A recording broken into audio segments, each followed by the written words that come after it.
All right, good afternoon. Sure appreciate everybody taking the time to come out to this month's TVIB Talks and looking forward to having some great discussion. Today we're going to go ahead and kick off and discuss the COIs and what happens when we are going to miss that COI inspection for renewal due to a yard package or unforeseen circumstance. All right, so some of the things we want to talk about today. What we are going to do when the COI will expire while the vessel is possibly in the yard or undergoing the maintenance package or has been taken out of service because you're just not sure what's going to happen with that vessel. So we got to take some steps to make sure the Coast Guard's in the loop. TVIB as your third party is in the loop as well. And we've got that documentation to help support you in your decisions and make sure we're meeting the regulations as well. So some of the things we're going to work through today, we're going to talk about when and what should be communicated to TVIB, when and what should we communicate to the OCMI or the officer in charge of marine inspections. And that's going to be focused on the cognizant OCMI. So if your office happens to be in Homa, but your boat's going to be in another location, we're going to talk, this is directly referring to the OCMI where you're going to be working to get that COI renewed and the dry dock package completed. How we're going to go about managing the COI's year 5 annual survey. We've got a couple options there.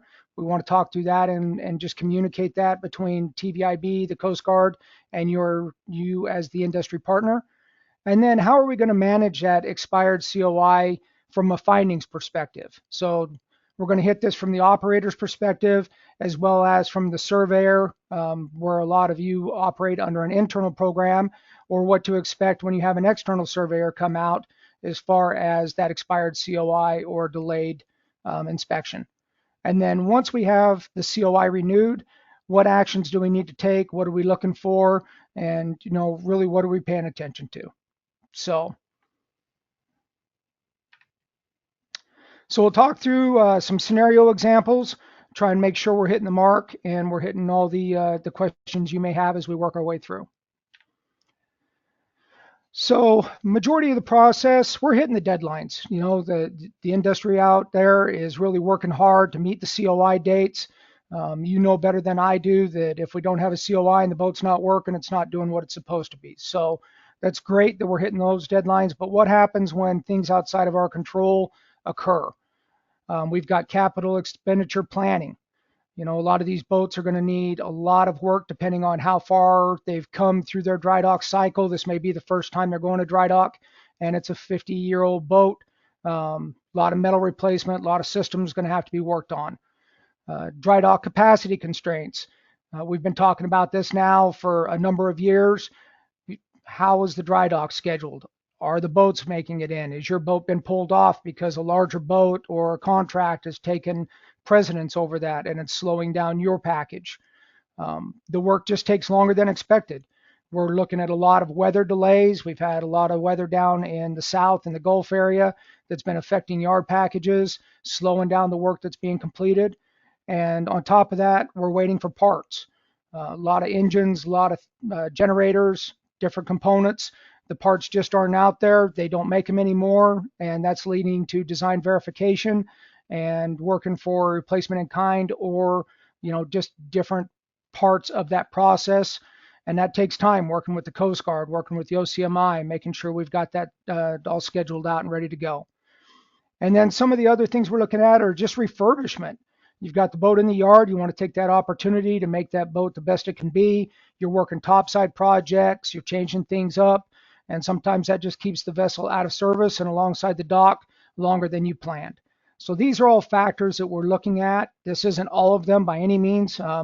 Every day we're working through something new, and we're trying to make sure we share that with the fleet and our members. So we've determined what could cause that delay and some of the things we're looking at. Now, what should we talk to TVIB about? So when do we want to talk to TVIB? Really, as soon as you know. If you know that boat's not going to make its COI renewal date, please reach out. Email is the best form, and then follow up with a phone conversation. It just gives us that opportunity to have that email in your profile under the vessel. We've got a written copy. We're dealing with a lot of boats, and I don't want to say, we sometimes suffer from old timers, but we want to make sure we're getting you taken care of, and we're remembering and articulating and documenting everything we need to. That'll go to audits@thetvib.org. Again, please follow up with a phone call, and that'll help us better facilitate this activity for you and make sure we're hitting the mark. So again, as soon as you know, things that we need in that email or in that phone conversation. Where's the vessel located?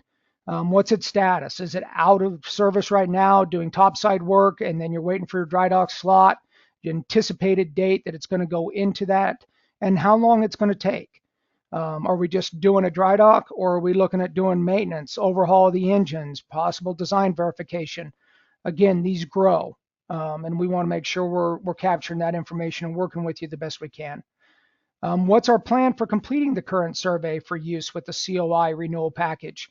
There's a couple options here, especially with different OCMI zones. We've all heard about consistency. We've all heard about the differences in the zone.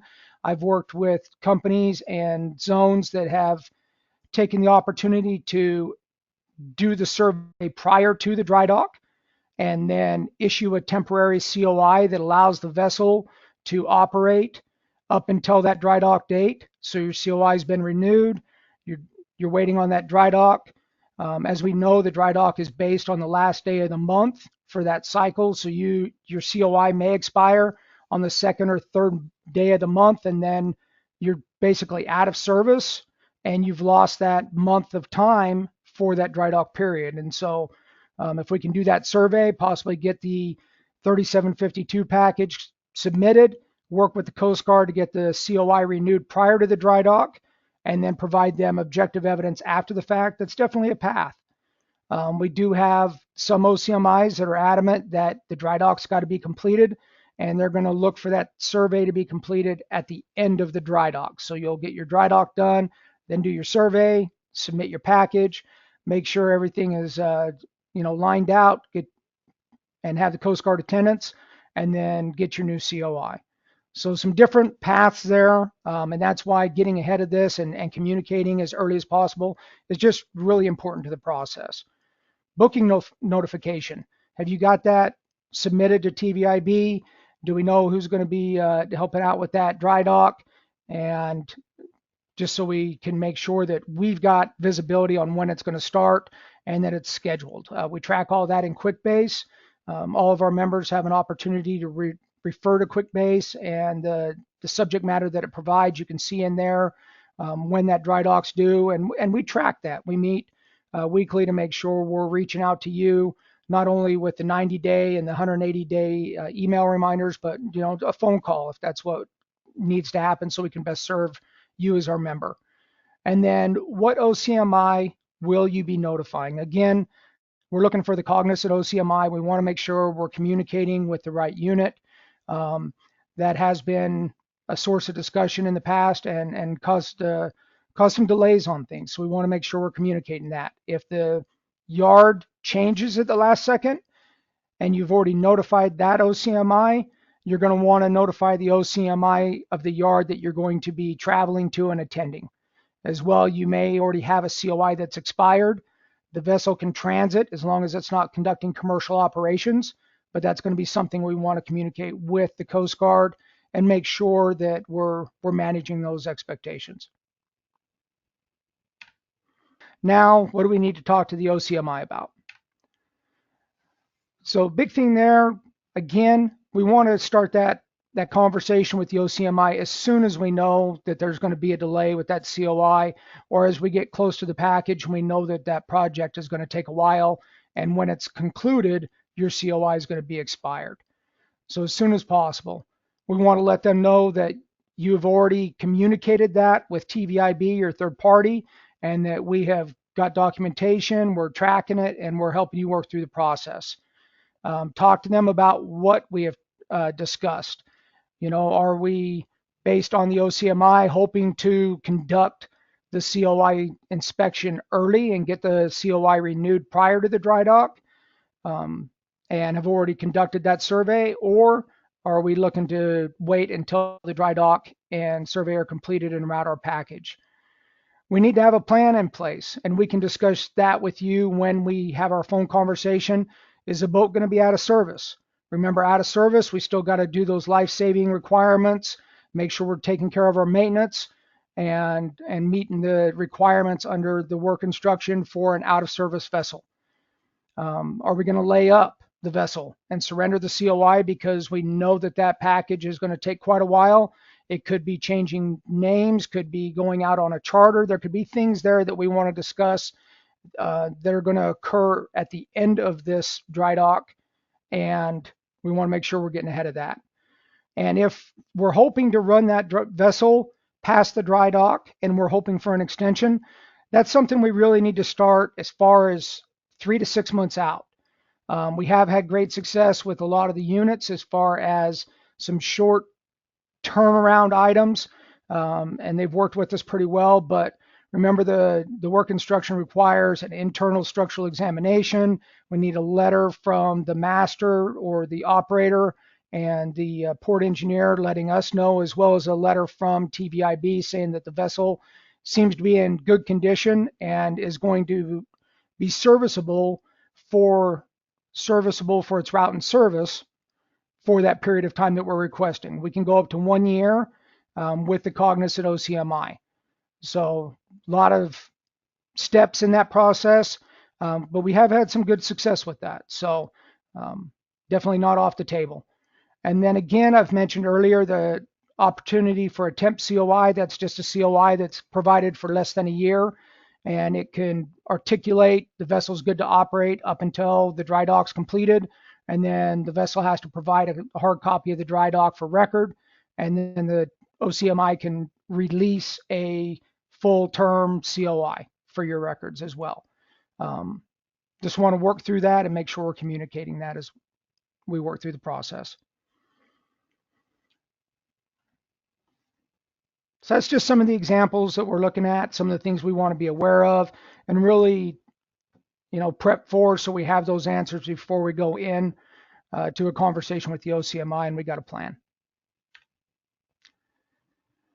So we've worked through the plan, we've got everything lined out, we know whether or not we're going to be getting that temp COI, if we're going to be doing the survey at the completion of the dry dock, and how that's all going to play out. So now we've got that in TVIB's records, the vessel has articulated that, and this is going to be more toward our surveyors, but we also want our operators to know what to expect.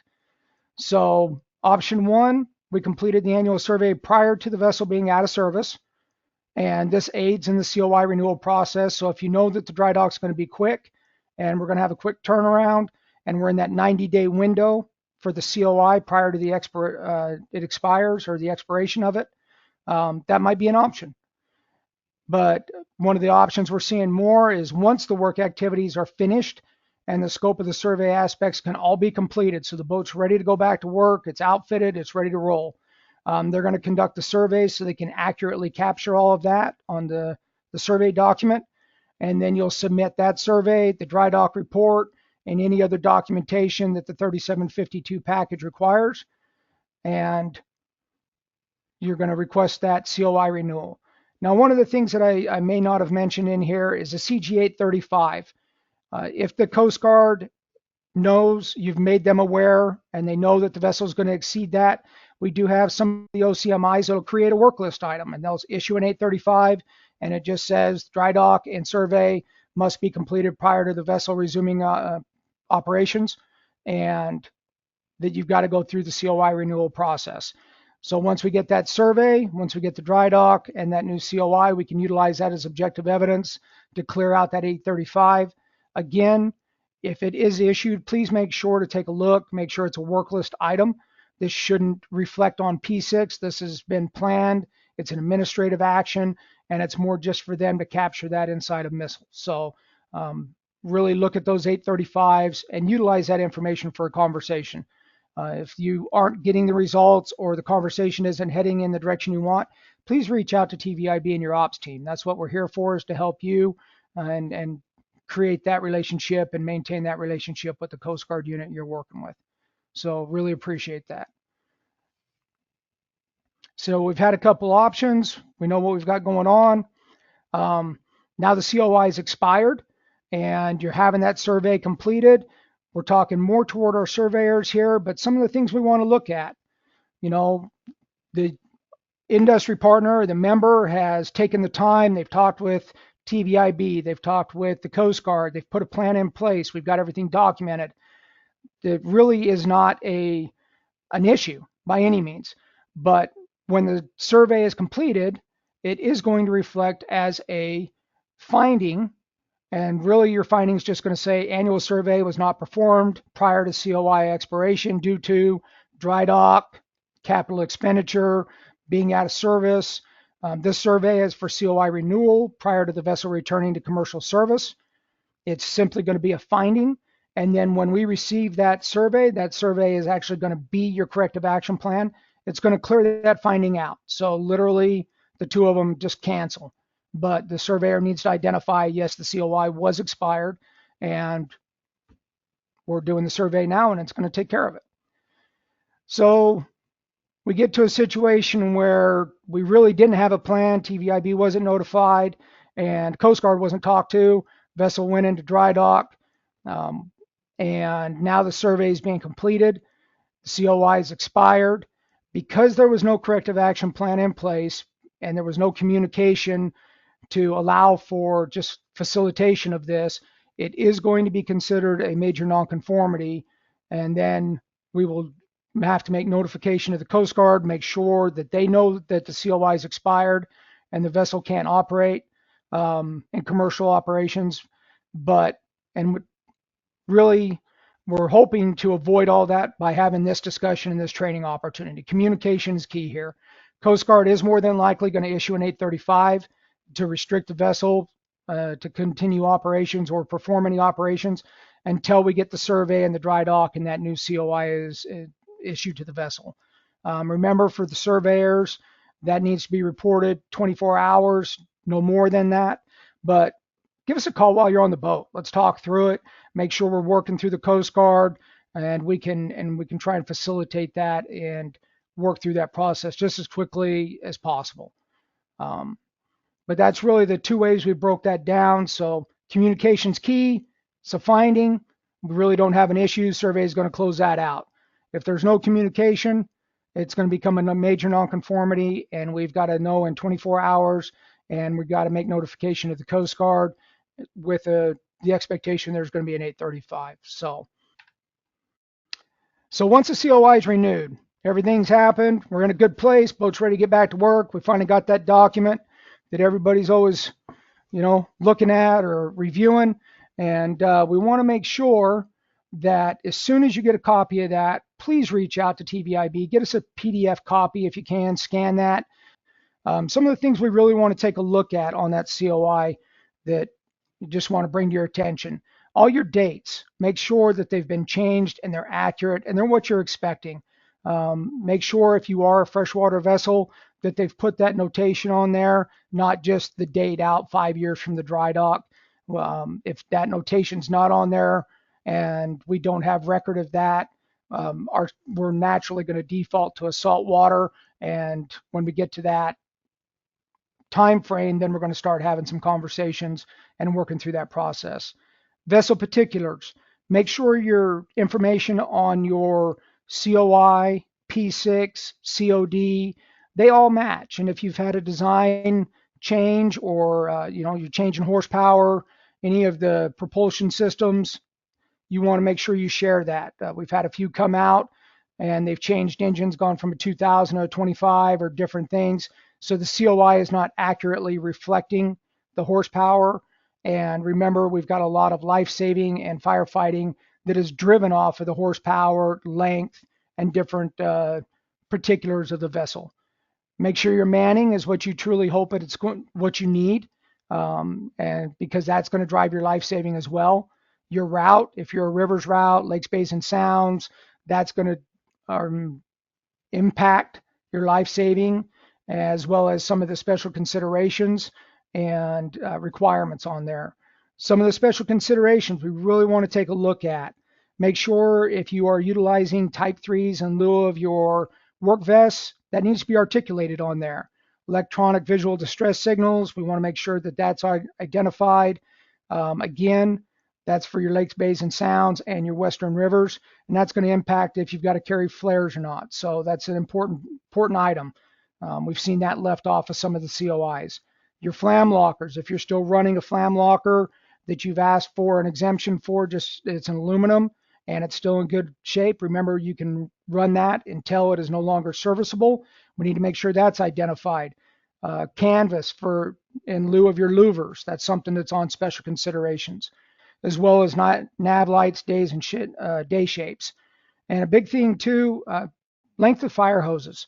We get a lot of special requests for those, and we'll get the COI back, and the company is asked to run 75s on a few vessels, and the COIs are still showing 50. When the Coast Guard comes out or when the survey is completed, that's going to be a finding. So that's something that needs to be identified, articulated, accepted, and really put onto your COIs. So you want to make sure you've got that stuff lined out. And really that's a lot of what we've got on there. We talked about life-saving equipment, firefighting equipment. If you don't have a fixed system, you want to be aware of that. That will affect your fire plugs or your locations on different things. Hoses, number of hoses. That's just some of the things that we really want to look at. But that COI needs to accurately reflect your vessel. And as you've worked through things, there's a lot of opportunity there for it to change. So we just ask you take the time. Again, PDF copy of the COI to TVIB as soon as possible. And again, if you want to download that and just shoot us an email, we truly appreciate that. It works out great.